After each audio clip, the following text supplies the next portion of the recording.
আসসালামু আলাইকুম এভরিওয়ান।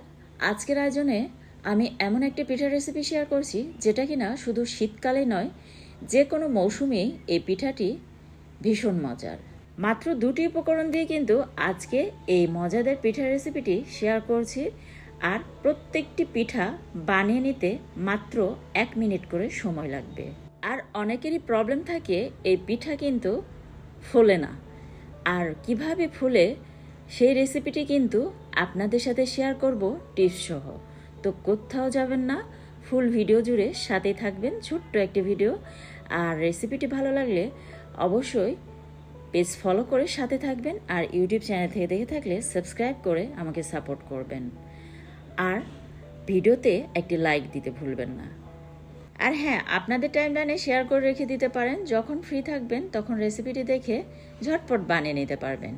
আর দেখতে পাচ্ছেন প্রত্যেকটি পিঠা কতটা ফুলকো হয়েছে, আর ভিতরের সাইডটাও কতটা পারফেক্ট হয়েছে, একটুও কিন্তু কাঁচা নেই, দেখতে পারছেন। তো চলুন কথা না বাড়িয়ে রেসিপিটি ট্রাই করা যাক। ভিউয়ার্স, আমি কিন্তু একদম শর্টকাটে এবং যাতে খুব সহজে আর অল্প সময়ে বানিয়ে নেওয়া যায় সেভাবেই ট্রাই করছি। তো তার জন্য আমি কিন্তু ব্লেন্ডারের একটি জাগ নিয়ে নিয়েছি আর শুকনো চালের গুঁড়ি নিয়ে নিচ্ছি 3 কাপ পরিমাণ। আপনারা চাইলে কিন্তু মিশ্রণটা হাত দিয়েও কিংবা হ্যান্ড উইচ দিয়েও কিন্তু তৈরি করে নিতে পারেন।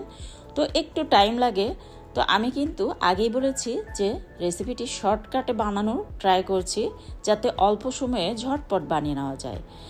তো আমি কিন্তু স্বাদ মতো একটুখানি লবণ অ্যাড করে দিয়েছি, আর প্রায় 1 কাপের চেয়ে একটু বেশি পরিমাণ ব্রাউন কালার চিনি অ্যাড করে দিয়েছি।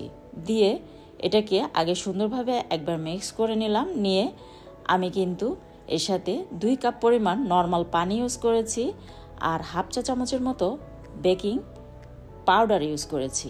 আর বেকিং পাউডারটা অবশ্যই দেবেন, তাহলে কিন্তু পিঠাগুলি একদম ফুলকো ফুলকো হবে।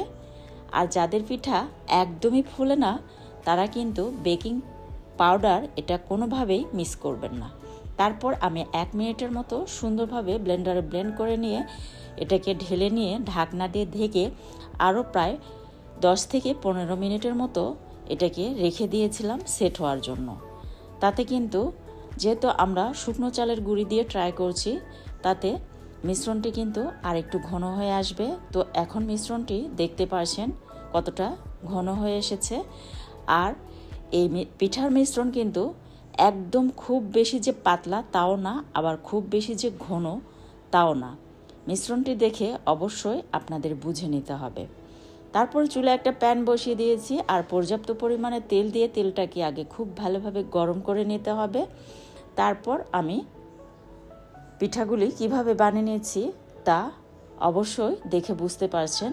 এরকম একটা চামচের সাহায্যে কিন্তু মিশ্রণটি একদম ফুটন্ত গরম তেলে ছেড়ে দিতে হবে। দিয়ে চুলার পাওয়ারটা মিডিয়ামে রেখে কিন্তু এগুলিকে উল্টিয়ে পাল্টিয়ে ভেজে নিতে হবে।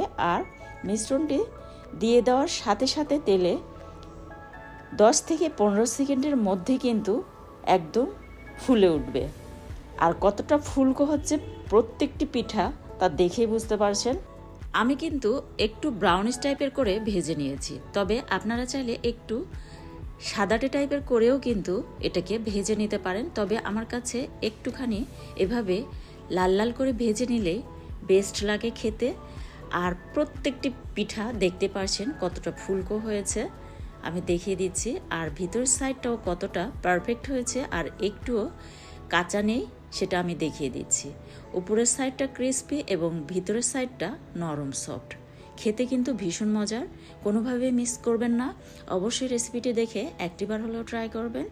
আর আপনাদের কাছে কেমন লাগলো তা ভিডিও নিচে কমেন্ট বক্সে কমেন্ট করতে ভুলবেন না। আর আপনারা চাইলে চিনির পরিবর্তে খেজুরের গুড় দিয়েও কিন্তু ট্রাই করতে পারেন। তো দেখতেই পাচ্ছেন কতটা ইয়াম্মি লাগছে। তো আমার মতো এরকম শর্টকাটে পিঠাটি বানিয়ে নিলে কিন্তু চুলায় চাপ বসিয়ে রেখেই ঝটপট এই পিঠাটি বানিয়ে নেওয়া যায়। তো আশা করছি পিঠাটি আপনাদের কাছে অনেক সহজ আর ভালো লেগেছে। আর এরকম সহজ সহজ ও মজাদার রেসিপিগুলি পেতে পেজ ফলো করে সাথেই থাকবেন। আর ইউটিউব চ্যানেল থেকে দেখে থাকলে সাবস্ক্রাইব করে আমাকে সাপোর্ট করবেন। তো পরবর্তী রেসিপি দেখার আমন্ত্রণ জানিয়ে আজকের মতো এখানেই বিদায় নিচ্ছি। সবাই খুব বেশি ভালো থাকবেন। Take care. আল্লাহ হাফিজ।